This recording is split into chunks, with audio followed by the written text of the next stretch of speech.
Salam saudara-saudara, damai sejahtera yang Tuhan berikan dan kita tangkap.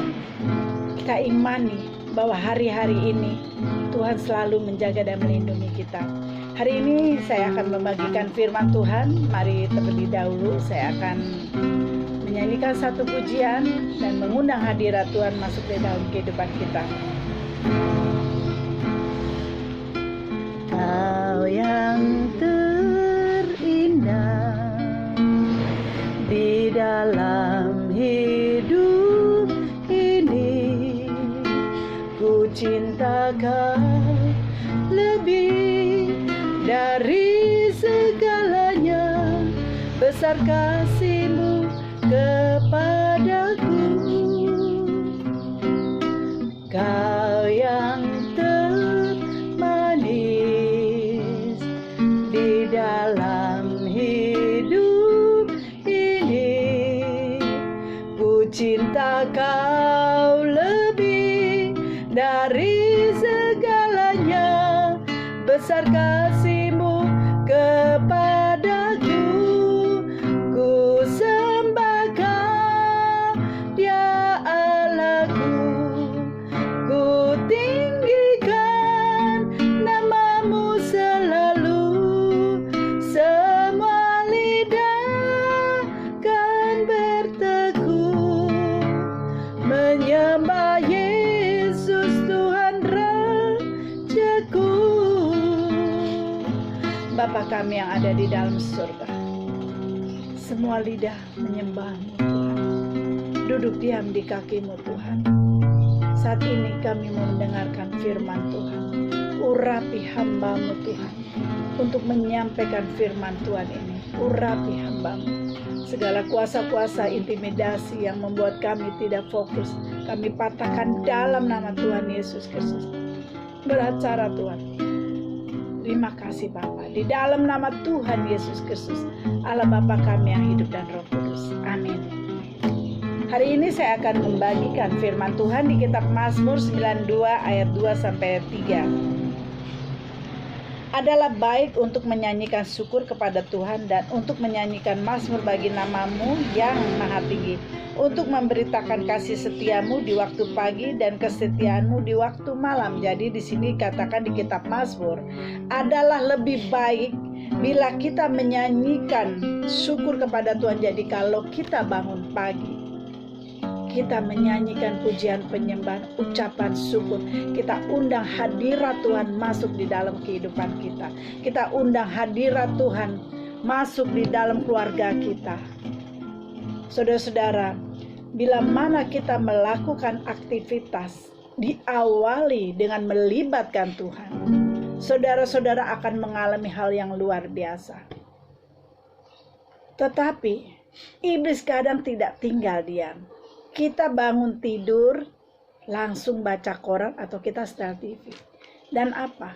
Yang kita lihat berita-berita yang membuat kita cemas, perang, bencana, krisis ekonomi.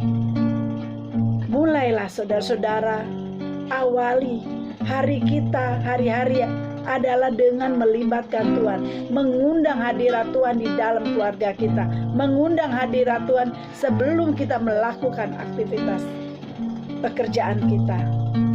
Saudara-saudara akan bisa melihat perubahan yang terjadi saat penyertaan Tuhan di dalam kehidupan kita, saat kita melibatkan Tuhan, saat kita mau hidup kita dipimpin oleh Tuhan dari pagi hingga malam hari.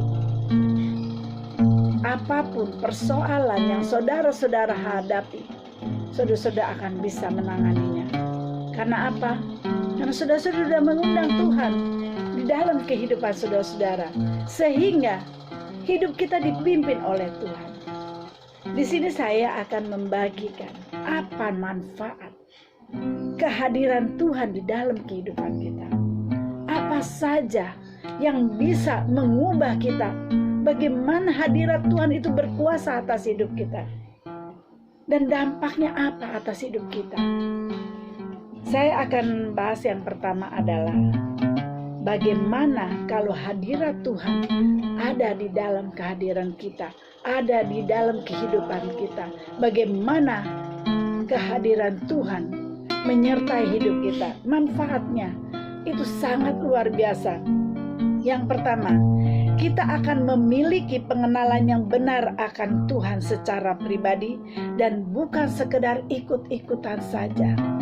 Jadi kita punya ketetapan, kita benar-benar mengenal siapa Tuhan yang kita sembah. Kita benar-benar mengenal pribadi Tuhan Yesus dengan sungguh-sungguh.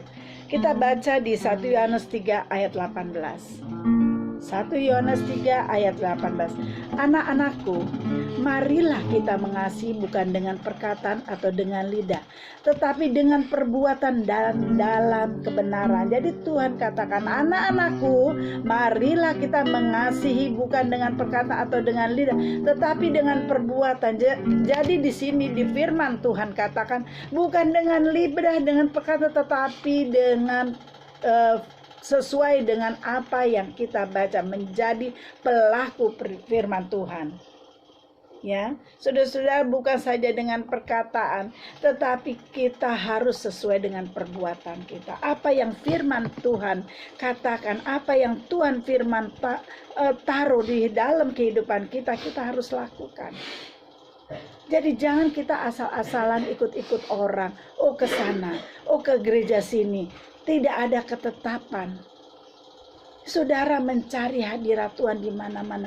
Saudara-saudara, kalau mau tahu, hadirat Tuhan itu ada di dekatmu. Tinggal maukah kita buka hati untuk Tuhan? Maukah kita datang dengan sungguh-sungguh?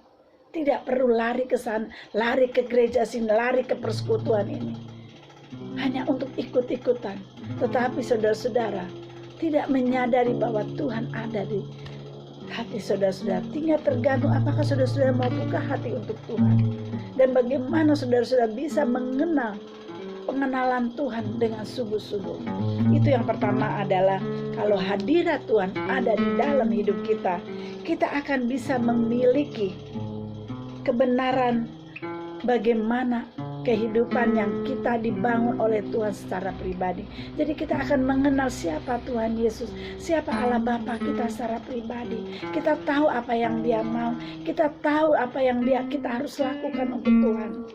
Itu pengenalan kita secara pribadi terhadap Tuhan.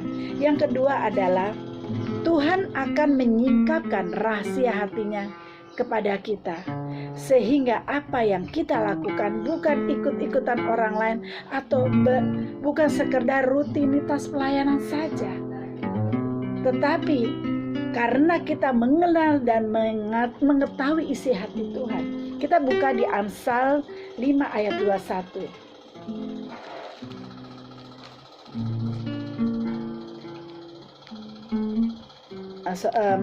Di Ibrani 4 ayat 13, maaf ya. Kita akan baca bagaimana yang kedua adalah Tuhan akan menyingkapkan rahasia hatinya kepada kita. Jadi kalau ada hadirat Tuhan, ada kehadiran Tuhan di dalam hidupmu, yang kedua adalah Tuhan akan menyingkapkan rahasia hatinya kepada kita. Jadi kita tidak asal-asal hanya ikut pelayanan sini, tidak ada ketetapan kepastian. Yang ayatnya dikatakan di sini, Ibrani 4 ayat 13, dan tidak ada suatu makhluk pun yang tersembunyi di hadapannya, sebab segala sesuatu telanjang dan terbuka di depan mata Dia, yang kepadanya kita harus memberikan pertanggungjawaban. Jadi Tuhan tahu segala isi hati kita yang tersembunyi sekalipun. Jadi kalau saudara-saudara bilang Tuhan tidak tahu, salah. Dia yang menciptakan kita. Dia tahu apa segala yang ada di dalam pikiran kita.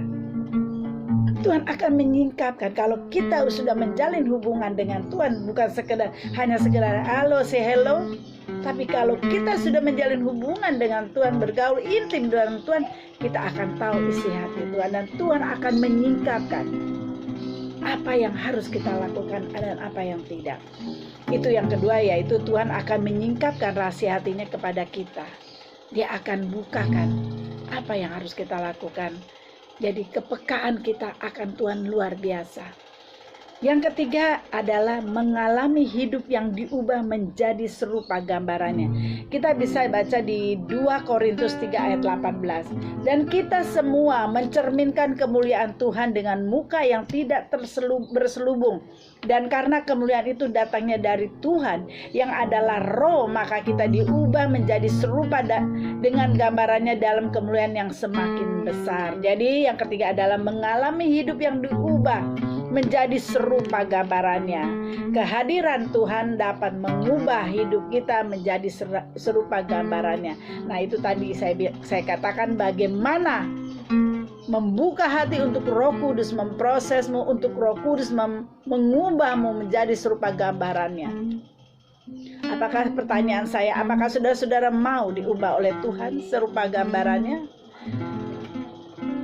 Saudara-saudara, menjadi serupa gambarnya dalam kemuliaan semakin besar. Dan kalau kita bisa diubah menjadi serupa gambarannya, saudara-saudara akan mengalami dimensi yang luar biasa. Saudara-saudara akan mengalami terobosan luar biasa. Apapun yang saudara-saudara lakukan, apapun yang saudara-saudara kerjakan berhasil, karena Tuhan menyertai saudara-saudara. Ya, jadi yang ketiga adalah mengalami hidup yang diubah menjadi supaya kita menjadi terang bagi banyak orang. Kita menjadi berkat bagi banyak orang. Karakter Tuhan ada di dalam diri kita. Yang keempat adalah menerima rahmat dan kasih karunia-Nya serta pertolongan Tuhan. Kita baca di Ibrani 4 ayat 16. Sebab itu marilah kita dengan penuh keberanian menghampiri tahta kasih karunia supaya kita menerima rahmat dan menemukan kasih karunia untuk mendapat pertolongan kita pada waktunya. Jadi sini katakan, sebab itu marilah kita dengan penuh keberanian menghampiri tahta kasih karunia supaya kita menerima rahmat dan menemukan kasih karunia. Jadi saudara-saudara, kita tidak perlu takut lagi untuk datang pada Tuhan. Tuhan bilang marilah datang ke penuh dengan keberanian untuk menghampiri tahta Allah. Nah, kalau semua itu kita sudah lengkapi, kalau kita sudah merespon hadirat Tuhan di dalam kehidupan kita, kita tidak ragu lagi untuk datang ke hadirat Tuhan dengan sungguh-sungguh, datang ke dalam tatanya. Saudara-saudara, ini 5 poin. Bagaimana dampak kehidupan kita bila hadirat Tuhan ada di dalam setiap kehidupan kita pribadi, di dalam keluarga kita.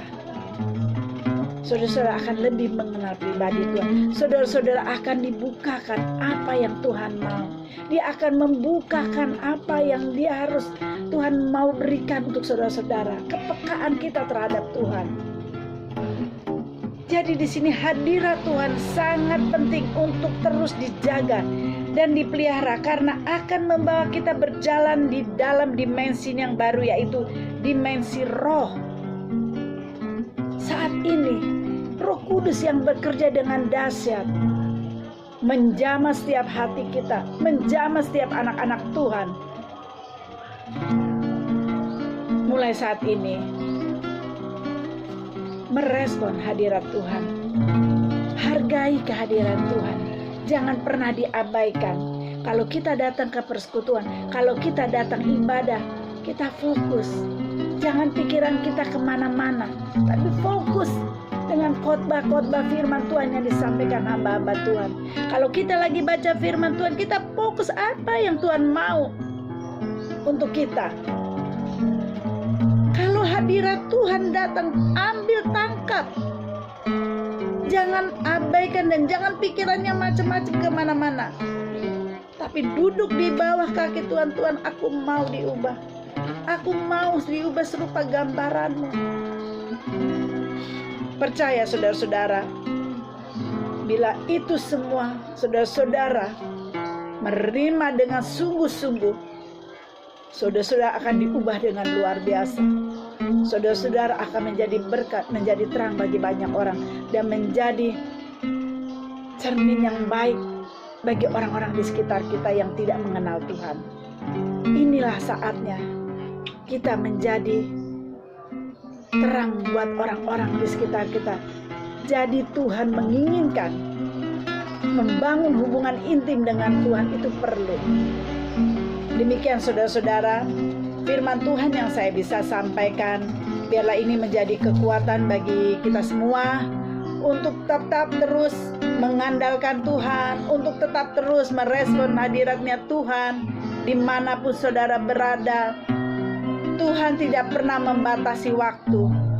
Tuhan tidak membatasi ruang waktu untuk menemui saudara-saudara dimanapun dia hadir. Tinggal tergantung apakah saudara-saudara buka hati untuk Tuhan. Itu pertanyaannya. Mari kita tundukkan kepala. Bapa kami yang ada di dalam surga, hamba-Mu sudah menyampaikan firman Tuhan. Biarlah firman ini menjadi kekuatan, dan kami mau merespon bagaimana penyertaan Tuhan atas kehidupan kami, kehadiran Tuhan yang sangat kami perlukan. Dan jangan pernah Kau lepaskan kami Tuhan, agar kami tidak jatuh dalam dosa. Tetapi biarlah kasih anugerah Tuhan yang selalu menyertai kami lewat bangsa Indonesia.